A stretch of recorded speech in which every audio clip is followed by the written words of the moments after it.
method tries to get a little bit more into the realism. Of course, adds in a layer of complexity. It's the step method.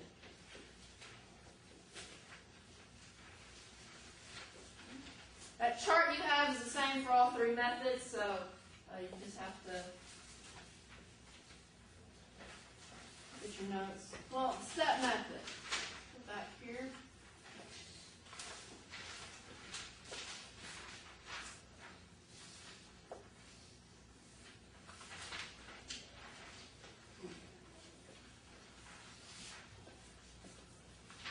Well, the step method is the method that support department cost allocation that allocates some support department costs to other support department costs. Step method.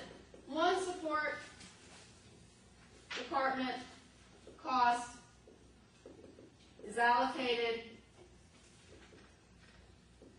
to the other support departments and production revenue departments.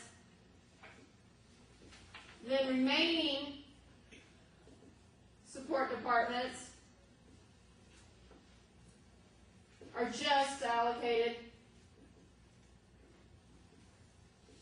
to production. So it's a one-way directional cost allocation. Typically, it's going to be the support department that provides the most services to the other support departments. In this case, we only have two. So janitorial provides more support to HR than HR provides to janitorial. To make it easy, on my questions on the exam, I tell you exactly which one is allocating its cost to the other. So it'll be straightforward. So if I say, do the step method in allocating costs, starting with allocating janitorial's cost, they're going to be the one that allocates their cost to everybody, and then HR is only going to allocate the cost to production. So how this picture looks. 1, 2, 1, 2, 3. In this case, janitorial is going to allocate to HR as well as the 3 production departments. HR is going to receive some cost from janitorial for the services provided, then allocate to the 3 service departments. Yes. These both are still going to net out to 0. All the costs will eventually end up here. The only difference is that first we have to allocate janitorial's cost to HR. Okay. So what does that mean?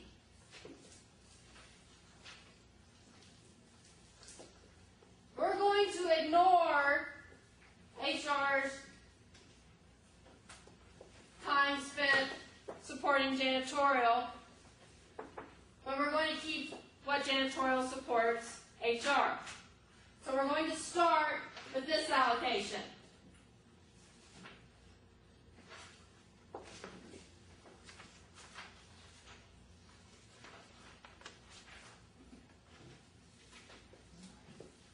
So now, 400 plus 200 plus 150 plus 250, that's 1,000.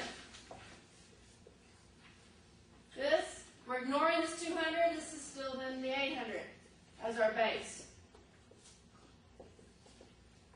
Starting with allocating this 26,000.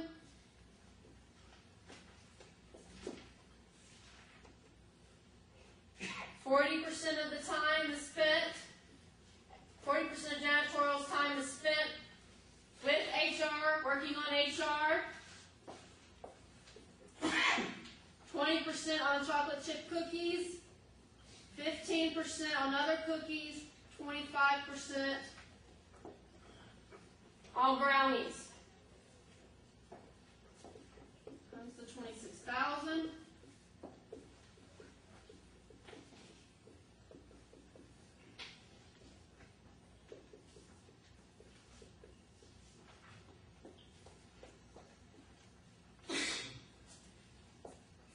of 26,000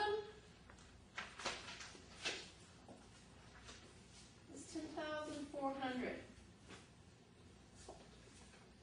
20% of 26,000, 5,200. 15%, 3,900. 25%, 6,500. Step 1, step method means there are steps involved. Step 1, allocate the support department's cost that provides the most services, are the one that I tell you to allocate first.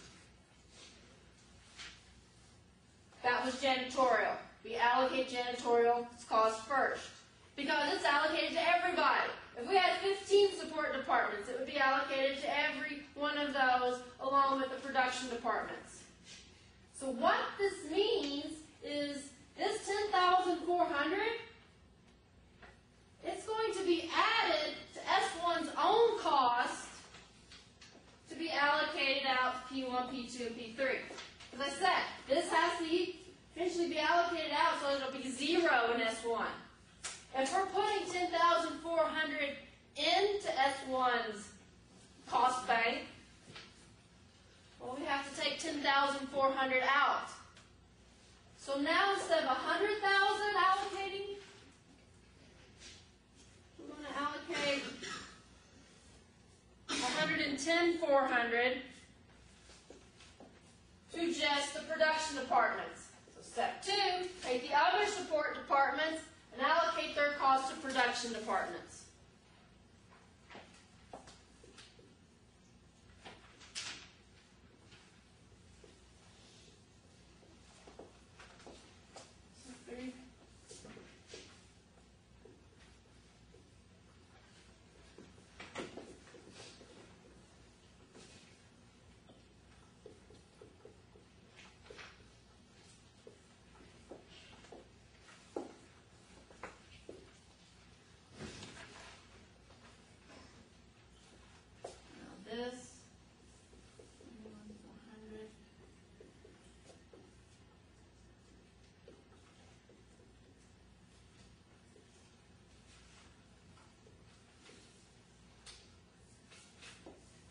So that means in P1, 3/8 of the total cost now that's coming from HR is 41,400. So the idea here, still, all total support costs are being allocated to P1, P2, P3. Total it out, it's still going to be 126,000 in total that's being allocated out. The 100,000 plus the 26,000. The only difference here is we're trying to say, okay, well, in order for HR to support these departments, janitorial has to support HR. So we allocate some of the cost to HR, then allocate that back out to the production departments. In reality, okay, it doesn't provide much more accuracy than the direct method. Yeah, it's a little bit more complicated. And again, it's not totally realistic even. Yes, it's supporting, HR being supported by janitorial quite a bit, so it gets a little bit closer to the realism. But it still doesn't reach that total realistic idea. And it's not much more accurate than the direct method, yet it's more complex. So this one doesn't really give you much value. I'm not saying that I'm not going to have you do it on the exam, just saying that it doesn't add that much more value for the level of complexity.